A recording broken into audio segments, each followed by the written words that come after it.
Halo dan selamat datang di bedah materi kita kali ini. Pernah nggak sih Anda dengar ada orang yang dengan bangganya bilang kalau mereka cuma makan satu kali dalam sehari? Yap, cuma sekali. Akhir-akhir ini kita memang lagi ngelihat lonjakan tren diet ekstrim kayak protokol OMAD dan 20/4. Kalau lihat klaim di media sosial tuh rasanya kayak ngelihat keajaiban kan? Tapi, apa iya beneran senyata itu?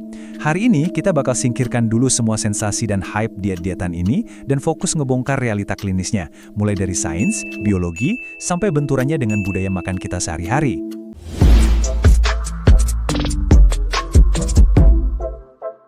Oke, biar nggak muter-muter, mari kita langsung bedah aja materinya. Ini peta jalan kita hari ini. Pertama, kita bahas tren puasa ekstrim. Kedua, biologi dari puasa 24 jam. Ketiga, perbandingan antara manfaat dan risiko tersembunyinya. Keempat, soal budaya dan sekali makan. Dan yang terakhir, siapa yang wajib menghindari puasa ekstrim ini? Masuk ke bagian pertama nih, soal tren puasa ekstrim. Pernah mikir nggak, apa sih yang sebenarnya terjadi kalau konsep ngebatasin waktu makan itu didorong sampai ke titik paling ekstrimnya? Nah, disinilah kita kenalan sama yang namanya OMAD atau One Meal a Day. Bayangin aja sebuah aturan di mana Anda puasa ketat selama 23 jam dan cuma punya waktu 1 jam buat makan. Rasio 23:1. Artinya, Anda harus memadatkan seluruh kebutuhan kalori dan nutrisi harian cuma dalam 60 menit.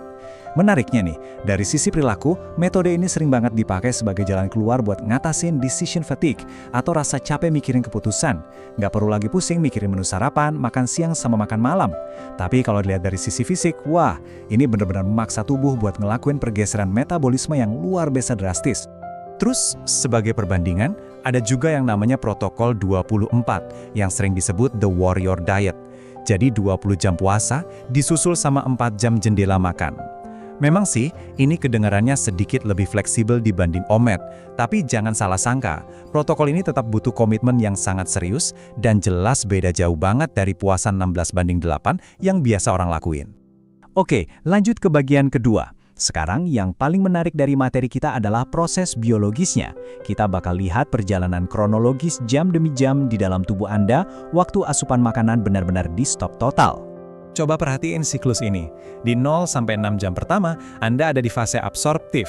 Di sini tubuh lagi sibuk-sibuknya nyimpen glukosa dari makanan. Masuk ke jam 6 sampai 12, glukosa tadi udah mulai habis nih. Jadi hati mulai memecah cadangan glikogen. Terus, keajaiban aslinya baru mulai terjadi di antara jam 12 sampai 18 dalam fase yang namanya metabolic switch. Glikogen Anda udah menipis banget, maksa tubuh buat beralih dan mulai bakar asam lemak bebas. Dan puncaknya, dari jam 18 sampai 24, Anda masuk ke zona ketogenesis dan autofagi yang dalam, di mana keton diproduksi buat dijadiin bahan bakar alternatif. Bintang utama di jam-jam terakhir tadi adalah autophagy. Gampangnya begini, ini tuh proses bersih-bersih rumah di tingkat seluler. Sel di tubuh Anda mendaur ulang protein dan organel-organel yang udah rusak, dan proses ini mencapai puncaknya di sekitar jam ke-18 sampai 23 berpuasa. Nah, pembersihan inilah yang sebenarnya jadi alasan utama dibalik semua klaim umur panjang dan anti-inflamasi dari para pelaku puasa ekstrim. Ibaratnya, tubuh Anda lagi memakan sel-sel jeleknya sendiri supaya bisa terus bertahan hidup dengan optimal. Masuk ke bagian ketiga, manfaat versus risiko. Tubuh kita itu kan ibarat mesin yang super kompleks. Dan pergeseran metabolisme sedrastis tadi pastinya nyiptain sebuah paradoks klinis yang nggak bisa diabaikan. Jadi begini, di satu sisi, datanya nunjukin manfaat yang fantastis.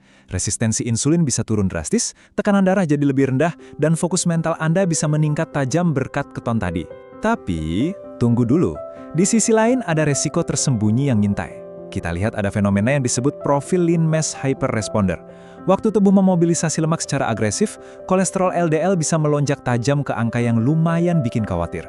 Beberapa penelitian observasional bahkan nyatet adanya tekanan pada kardiovaskular buat individu tertentu.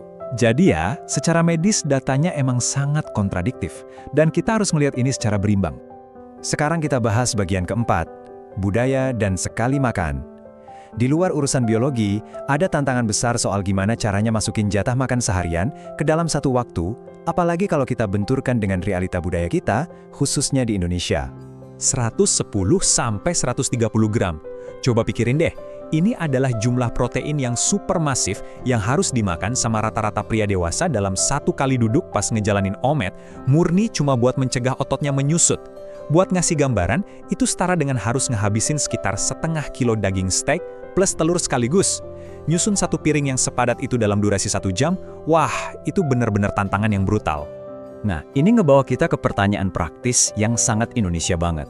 Bisa nggak sih kita tetap makan nasi Padang kalau lagi ngejalanin diet OMAD? Maksudnya gimana coba caranya masukin makanan tradisional yang padat kalori dan super lezat ini ke dalam biohack biologi yang super ketat kayak gitu? Dan data ini dengan brilian ngejelasin semuanya. Kalau Anda mau makan nasi Padang buat OMAD, Anda harus ngatur piringnya dengan sangat cermat. Batasi nasi putihnya di 150 gram aja. Hindarin deh tuh kuah gulai nangka yang bersantan tinggi, terus maksimalkan daun singkong rebus biar dapat serat buat nahan lapar tanpa nambah kalori berlebihan. Dan ini fakta yang lumayan bikin kaget, rendang itu cuma nyumbang sekitar 431 kilokalori. Jauh lebih mending daripada milih telur dadar Padang yang nyerap minyak gila-gilaan sampai nembus 719 kilokalori.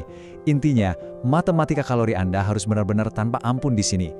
Tapi ya, masalahnya bukan cuma soal hitung-hitungan nutrisi di piring. Di Indonesia, makan bareng itu udah jadi kayak semacam peristiwa sosial religius yang ngebantu menguatkan ikatan keluarga dan komunitas. Makanya, OMAD ini nyiptain gesekan psikologis yang nyata banget.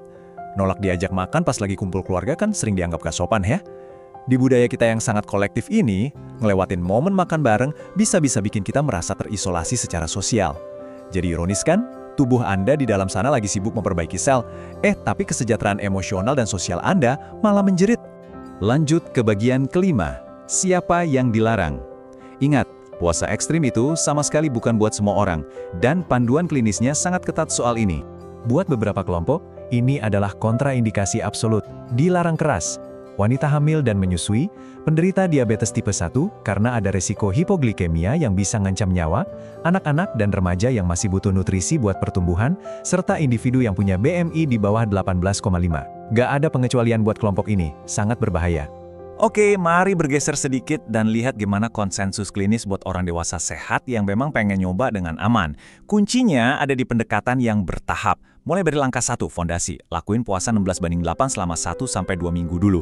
Kalau tubuh udah terbiasa, naik ke langkah 2, menengah. Pakai protokol 20:4. Baru deh di langkah 3 Anda transisi ke OMAD. Dan itu pun disarankan cuma buat 2-3 hari aja dalam seminggu, bukan setiap hari. Sebagai penutup dari bedah materi kita kali ini, saya mau ninggalin satu pertanyaan yang patut banget buat Anda renungin. Apakah mengoptimalkan metabolisme tubuh Anda benar-benar sepadan dengan mengorbankan pengalaman hangat saat makan bersama orang-orang terdekat? OMAD itu memang alat metabolisme yang luar biasa kuat buat meriset sel dan insulin, tapi harganya juga lumayan mahal. Ada kompromi nutrisi yang berisiko dan beban sosial yang berat. Keputusan akhirnya jelas ada di tangan Anda. Dan selalu ingat buat konsultasi sama ahli medis ya. Terima kasih banyak udah ikut ngebedah materi ini bareng saya.